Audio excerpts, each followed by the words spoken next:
Hello and welcome to another my monthly UU tier shift video. I'm your host Typhon Carter. So this is a very impactful month for UU. There's not too many shifts, but it's a very impactful one for better or for worse. Let's just start with the stuff that moved or that has left UU. So Alomomola, Iron Treads, Barraskewda all moved up to OU. Now you're probably wondering why. There's a couple reasons for this. The first one is the fact that Rain has been very popular in OU. Iron Treads, Barraskewda are all staples on Archeralodon Rain teams. Speaking of Archeralodon, that's getting suspect in OU right now. For UU, Barraskewda not really relevant in, I guess, UU in particular, because of the fact that it is we don't have Pelipper in UU anymore.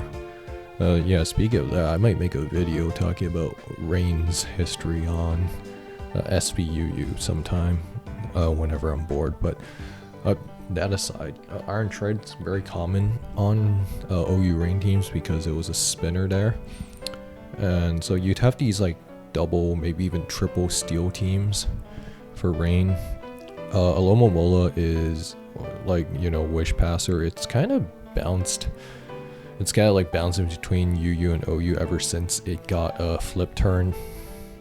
So like there's that. So in the context of UU, we just lost our Wish Passer again, which is very unfortunate. But although Iron Treads' loss is probably the most impactful one because it was by far our most impactful spinner, it was a very good check to offensive Garchomp, and like it was so crucial to like the hazard removal and like the hazard stack heavy metagame that UU has going on. So it makes removing hazards a lot harder because that was probably like the most viable one. Yeah, you still have Mandibuzz, but Mandibuzz kind of have its own issues. It's a bit of a momentum sink. Hypothetically, you could probably try using Cyclizar again. It was a staple on during DLC 1 for a little bit too. And also like during that home era and like towards the end of pre-home when we had ended tier for a bit. So there's that going on. The other mons, we'll talk about the drops real quick. Iron Crown, so a future Paradox form of Cobalion. That mon, this was a very anticipated drop. Everybody kind of saw this coming. So Iron Crown's whole thing is that you could do some pretty crazy stuff. You could do booster energy, like agility, or like you could do some pretty wacky stuff. You also do like psychic terrain with like maybe like, I don't know, agility, expanding force, all that stuff. So Iron Crown, it's got a pretty decent offensive move pool for the most part. Although it doesn't quite have the same utility that its regular form would have with like Stealth Rock and stuff. It does still have Volt Switch, which is pretty cool. But Iron Crown, pretty much a special attacker, and Tachyon Cutter is pretty good into breaking Focus Sash on suicide leads. So there is that going for it. Yeah, being able... Oh, it's also very relevant for, I guess, Mimikyu, but Mimikyu is more of a RU mod at the moment. Nobody's really using UU, but like just like mostly Sash stuff. Although the next two mons, so we got two defensive poison types that have come into UU. Petroren, I think that's how you pronounce it. Somebody in the comments correct me if I'm wrong. Basically, it's a ghost poison type, so yeah, great, a defensive spin blocker. And it has like the wackiest stat distribution ever. It has like 80s across the board except for defense, which is like, I think it's like 130 or so. Actually, let me just double check that while I'm in the middle of recording. But yeah, like it's got some Yeah, it's got like the weirdest. Yeah, oh, sorry, not 80, 88, and then like 160 defense. So like, yeah, this thing's a physical wall, and its ability, it's like if you poison the target, you basically make the Pokemon get confused. So like, yeah, it's very annoying mon. And then like its signature move, I think it's Malignant Chain. I think that's what it's called. Yeah, so it's Malignant Chain. It's kind of like the master of what do you call it? Like a loyal free, like, so like Ogidogi, Pheasantipity, and Monkey Dory. Yeah, so like its signature move, basically it deals damage, has like 100 base power, which is like, but the main thing is that it has like a 50% chance of like just toxicking you. So like if you fought Toxic Chain from like Ogidogi was like annoying enough as it is, but like Petrant just kind of cranks that up even more. The only thing is that it has like limited PP. It also has recovery too, so yeah, very annoying mon.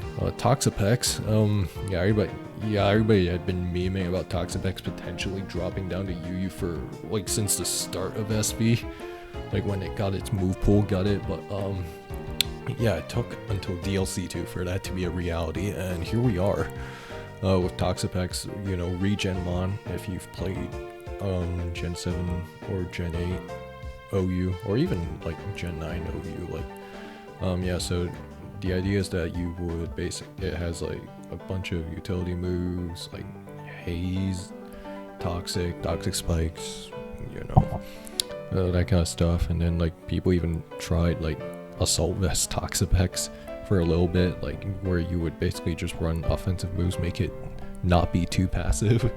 Like it's just good enough to like get by, and then like regen, you switch in and out, that kind of thing. But yeah, so Toxapex, that's gonna be very annoying. Another Toxic Spike remover. So like it's gonna be, I imagine it's gonna be a very annoying mon. Although it's probably still a little bit on the passive side. So yeah, so overall, like we've had some defensive power creep. Would have been nice if we got Skeleturge back, but it is what it is. I'm just gonna pull up the usage stats a little bit. So yeah, Treads was the #1 mon in UU, so that leaving devastating a Chomp. Garchomp has been kind of tearing up UU, but not for the reasons you would think. Like, yeah, you still have the Sword Stance Scale Shot set, which is like, that's great, right? But like the real selling point for Garchomp in UU so far, like where it is shockingly somehow not instantly broken, but it still might be, but is the fact that you would run like Rocky Helmet Chomp with like spikes, like so you could spike up, and then like you'd be able to punish like rapid spinners like Treads, and then you'd run some defense EVs, so like you could actually live Ice Spinner from Iron Treads, and then like just get your hazards up, just being an annoying pest, right? That kind of thing. And then you got Latios, Greninja. There was some talk about maybe looking at Greninja for potential ban, but nobody really thought it was broken. Maybe because like stuff like low kicks, and also like because you can just force it out, like get rid of its battle bond boost, that kind of thing. Yeah, and then you have Scizor, Iron Moth. Yeah, like most of these, not surprising. A Ceruledge still had 13.78% usage, despite the fact that it got banned in the middle of the month. But yeah, no, that mon was so unhealthy for like hazard. Like it just made hazard stacking like just that much more miserable to play against. And Zapdos Manabuzz is like kind of like stuff that you'd expect. Keldeo, I'm not fully sold on, but that's my personal opinion. Garganacl, speaking of which, that is actually getting suspected. In fact, I am going to pull up the thread real quick. At the time of recording this, like, they just put up the suspect today. I'll be right back. Okay, yeah, so here we are. Yeah, so they got data set. So a poll was brought out, I think, a couple days ago. Might have been yesterday. where they were asking the community on whether Garg or Latios should be suspected, and I guess from the results of that, people wanted Garg looked at more. The thing with Garg is that it is basically a, salt cure, right? Very stupid move, like you can't. So basically, it would just chip at you constantly until you switch out, or if you're running Covert Cloak. Do I think Garganacl is healthy? Absolutely not. Like, it is a very polarizing mod. Like, sometimes it will just win on preview, right?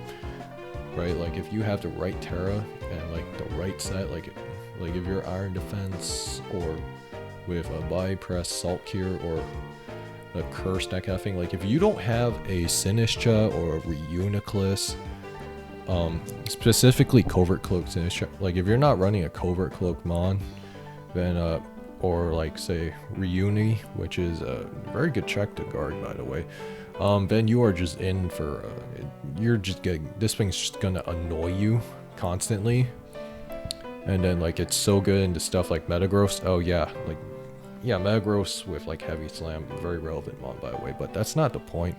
So I would look into this, and you got, yeah, like you can break it with like Teos, Keldeo, yada, right?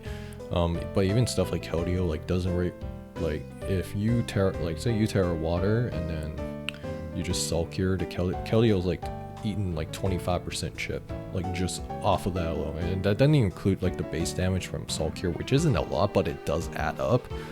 And then now all of a sudden you're like on a crazy timer, so there's that. But my god, like, yeah, no, like it's so dumb. It's such a dumb mon to be frank, that like I think it just restricts building.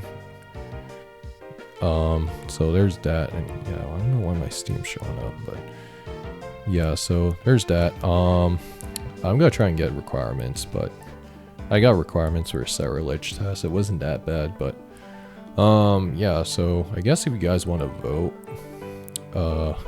here's how it works. You need to basically make an alt on PS that is, in this case, UU5P, I guess I, yeah, UU5PI, or UU5Pi, and then name, and then you need to basically get a GXE within like this bracket range shown here, so 78 to 82 GXE, although you can take more than 50 games to get to 78 GXE, so really it should be 50 plus games.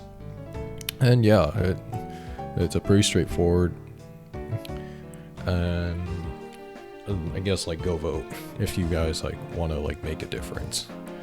So there's that. And I guess to wrap things up, I might probably expand my content to like RU stuff too, maybe, because like RU's a tier I've been kind of liking, play more recently. Might even look into some other old gens. But yeah, let me know if you guys are interested in that. And with that being said, I will see you next time.